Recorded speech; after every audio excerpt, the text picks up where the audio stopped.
नमस्कार, मैं हूं विनीत। आज है 21 जुलाई और दिन है मंगलवार। आपका स्वागत है समय बुलेटिन टॉप 25 में।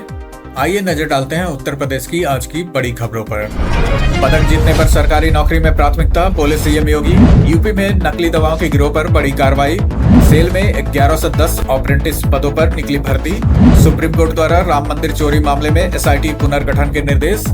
5 चालान पर ड्राइविंग लाइसेंस हो सकता है सस्पेंड। इलाहाबाद हाईकोर्ट ने SC/ST एक्ट का सम्मान आदेश रद्द किया। और यूपी में भारी से बहुत भारी बारिश का अलर्ट। अब आगे के समाचार देखते हैं विस्तार से। 25,000 युवाओं को हर साल मिलेगा प्रशिक्षण। कानपुर में बनेगा नया रोजगार हब। कानपुर में 400 करोड़ रुपए की लागत से सरदार वल्लभ भाई पटेल रोजगार एवं औद्योगिक क्षेत्र विकसित किया जाएगा। इस परियोजना के तहत हर साल 25,000 युवाओं को आधुनिक तकनीक का प्रशिक्षण देकर सीधे रोजगार से जोड़ा जाएगा। चकेरी, कल्याणपुर, ट्रांसगंगा सिटी में इसके लिए 50 से 100 एकड़ भूमि चिन्हित की गई है। टाटा और महिंद्रा जैसी कंपनियां भी इस पहल से जुड़ेंगी, जिससे उद्योग, कौशल विकास और रोजगार को नई गति मिलने की उम्मीद है। पदक जीतिए, सरकारी नौकरी में मिलेगी प्राथमिकता, सीएम योगी। मुख्यमंत्री योगी आदित्यनाथ ने जनता दर्शन में खिलाड़ियों का उत्साह बढ़ाते हुए कहा कि अंतर्राष्ट्रीय स्तर पर पदक जीतने वाले खिलाड़ियों को प्रदेश सरकार पुरस्कार राशि के साथ सरकारी नौकरी में भी प्राथमिकता देती है। उन्होंने बताया कि सरकार पहले भी कई खिलाड़ियों को डिप्टी SP, तहसीलदार समेत विभिन्न पदों पर नियुक्ति दे चुकी है। मुख्यमंत्री ने खिलाड़ियों से मेहनत करने और देश प्रदेश का नाम रोशन करने का आह्वान किया। यूपी में जीरो पॉवर्टी अभियान को मिलेगी रफ्तार। मुख्यमंत्री योगी आदित्यनाथ ने स्टेट ट्रांसफॉर्मेशन कमीशन की बैठक में जीरो पॉवर्टी अभियान को सर्वोच्च प्राथमिकता देने के निर्देश दिए। उन्होंने पात्र परिवारों के अंत्योदय कार्ड बनाकर उन्हें आयुष्मान भारत, प्रधानमंत्री और मुख्यमंत्री आवास समेत सभी सरकारी योजनाओं से जोड़ने को कहा। बैठक में बताया गया कि अब तक 12,50,000 परिवारों का सर्वे हो चुका है। कांवड़ यात्रा में डीजे और सुरक्षा नियमों पर सख्ती। डीजीपी राजीव कृष्ण ने कांवड़ यात्रा को लेकर सभी सुरक्षा निर्देशों को सख्ती से पालन करने के आदेश दिए हैं। उन्होंने कांवड़ की ऊंचाई, डीजे के वॉल्यूम स्तर और आपत्तिजनक सामग्री पर तय नियम लागू करने के निर्देश दिए हैं। साथ ही दिल्ली सहारनपुर इकोनॉमिक एक्सप्रेसवे और गंगा एक्सप्रेसवे बनने से यातायात व्यवस्था बेहतर रहने की बात कही। ट्रैफिक प्लान और सुप्रीम कोर्ट के निर्देशों की जानकारी पहले ही सार्वजनिक की जाएगी। राम मंदिर चढ़ावा चोरी मामले में SIT का होगा पुनर्गठन। राम मंदिर चढ़ावा चोरी मामले की सुनवाई के दौरान सुप्रीम कोर्ट ने किसी वरिष्ठ IPS अधिकारी की अगुवाई में SIT का पुनर्गठन करने के निर्देश दिए हैं। सुनवाई के दौरान सरकार की ओर से बताया गया कि मामले की जांच जारी है और अब तक 8 लोगों को गिरफ्तार किया जा चुका है। अदालत ने जांच की मौजूदा स्थिति पर जानकारी लेते हुए मामले की निष्पक्ष जांच सुनिश्चित करने पर जोर दिया। बाराबांकी को 542 करोड़ रुपए की विकास परियोजनाओं की सौगात। मुख्यमंत्री योगी आदित्यनाथ ने बाराबांकी में 542 करोड़ रुपए से अधिक की 82 विकास परियोजनाओं का लोकार्पण और शिलान्यास किया। इस दौरान उन्होंने श्री लोधेश्वर महादेव मंदिर में दर्शन किए और जनसभा को संबोधित करते हुए समाजवादी पार्टी और कांग्रेस पर निशाना साधा। मुख्यमंत्री ने कहा कि दोनों दल विकास और विरासत के विरोधी रहे हैं, जबकि प्रदेश सरकार विकास और धार्मिक स्थलों के संरक्षण के लिए लगातार काम कर रही है। सेल में 1110 अप्रेंटिस पदों पर निकली भर्ती। Steel authority of India limited के राउरकेला स्टील प्लांट ने वर्ष 2026-27 के लिए 1110 अप्रेंटिस पदों पर भर्ती का नोटिफिकेशन जारी किया है। ITI डिप्लोमा और डिग्री धारक उम्मीदवार ऑनलाइन आवेदन कर सकते हैं। भर्ती में ट्रेड, डिप्लोमा और ग्रेजुएट अप्रेंटिस शामिल हैं। आवेदन के लिए न्यूनतम आयु 18 वर्ष और अधिकतम आयु 28 वर्ष निर्धारित की गई है, जबकि आरक्षित वर्गों को नियमानुसार आयु सीमा में छूट मिलेगी। गोरखपुर को मिलेगा पहला 6 लेन फ्लाईओवर। गोरखपुर को 23 जुलाई को उसका पहला 6 लेन फ्लाईओवर मिलने जा रहा है। मुख्यमंत्री योगी आदित्यनाथ ट्रांसपोर्ट नगर से पैडलगंज तक बने 2.6 किलोमीटर लंबे फ्लाईओवर का लोकार्पण करेंगे।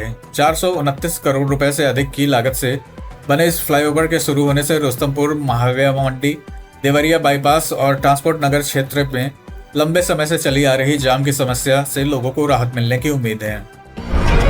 कांवड़ यात्रा में खुले रहेंगे तीनों प्रमुख expressway.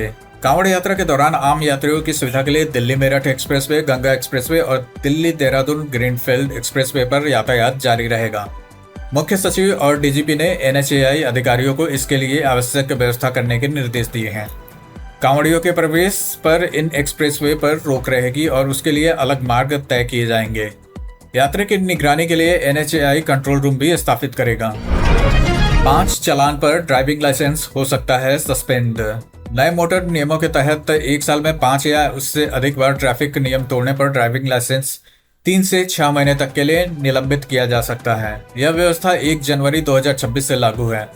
Over speeding, red light jump, बिना हेलमेट या सीट बेल्ट वाहन चलाना और मोबाइल फोन का इस्तेमाल करना जैसे उल्लंघन इसमें शामिल हैं। साथ ही चालान का भुगतान 45 दिनों के भीतर करना अनिवार्य होगा।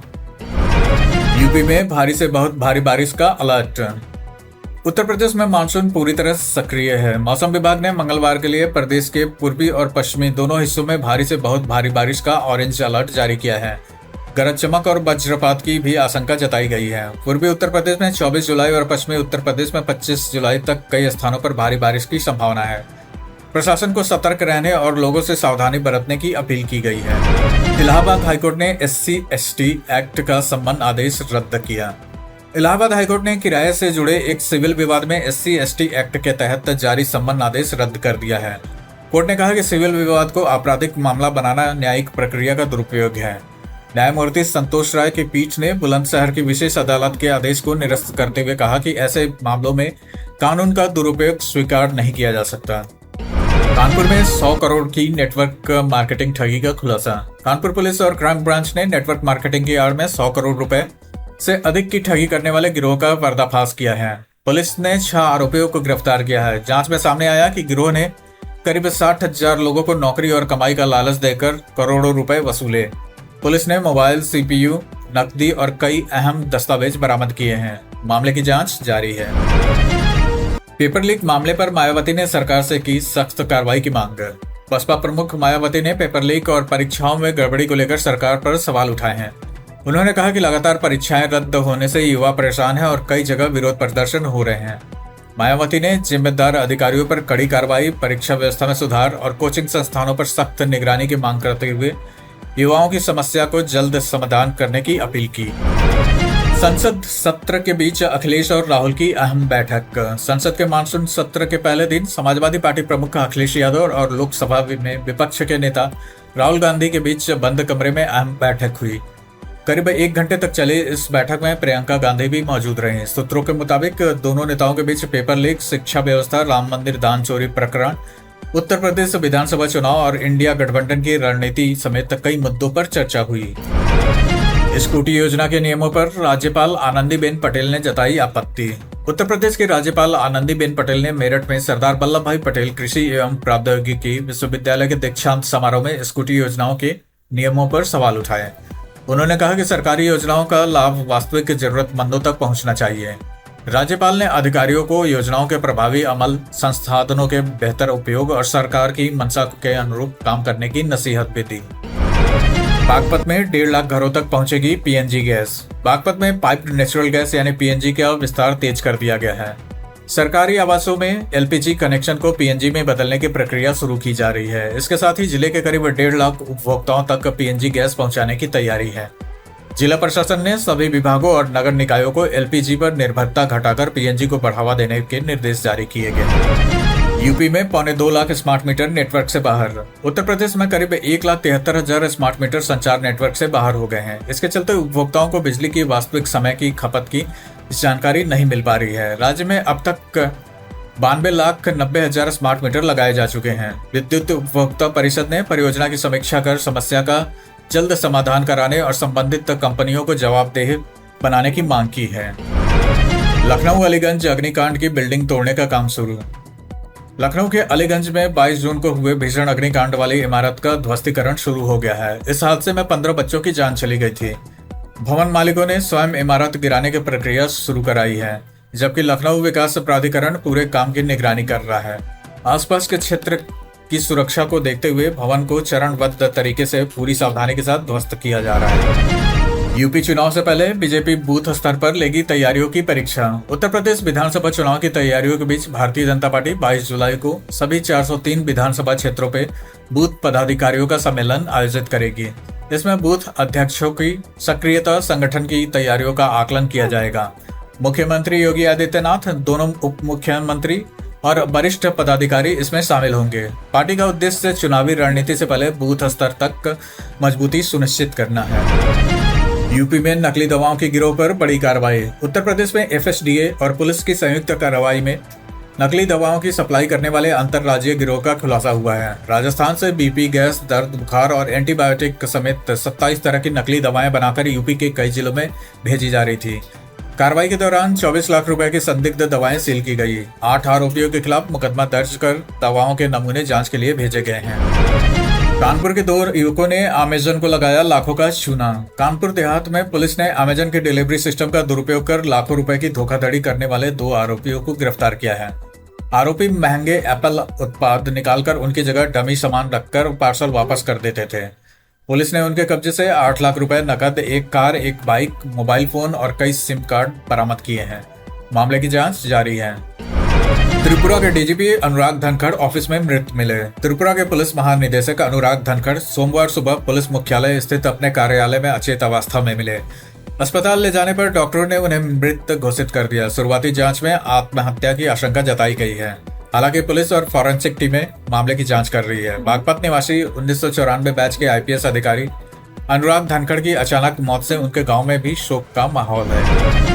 बोतलबंद पानी बनाने वाले 41 इकाइयों के लाइसेंस निलंबित। उत्तर प्रदेश में खाद्य सुरक्षा एवं औषधि प्रशासन विभाग ने बोतलबंद पानी बनाने वाली इकाइयों पर बड़ी कार्रवाई की है। जांच के दौरान नियमों का उल्लंघन मिलने पर 41 इकाइयों के लाइसेंस निलंबित कर दिए गए, जबकि 37 इकाइयों में तत्काल उत्पादन बंद करा दिया गया। विभाग ने 233 नमूने जांच के लिए भेजे हैं और कई इकाइयों को कमियां दूर करने के निर्देश भी दिए गए हैं। लाखों में बिकता है दुर्लभ एकमुखी रुद्राक्ष। भगवान शिव को समर्पित एकमुखी रुद्राक्ष अपनी दुर्लभता के कारण देश और विदेश में बेहद मांग में है। बाजार में इसकी कीमत 15 से 20 लाख रुपए तक पहुंच सकती है। सामान्य रुद्राक्ष की तुलना में कई वर्षों में यह बेहद कम संख्या में मिलता है। कारोबारियों के अनुसार भारी मांग के बावजूद इसकी उपलब्धता सीमित होने से बाजार में इसकी कीमत लगातार ऊंची बनी रहती है। इसी के साथ आज की खबरों का सिलसिला हम यहीं समाप्त करते हैं। अगर आपको लगता है ऐसी खबरें जरूरी हैं तो चैनल सब्सक्राइब करके जुड़े रहिए।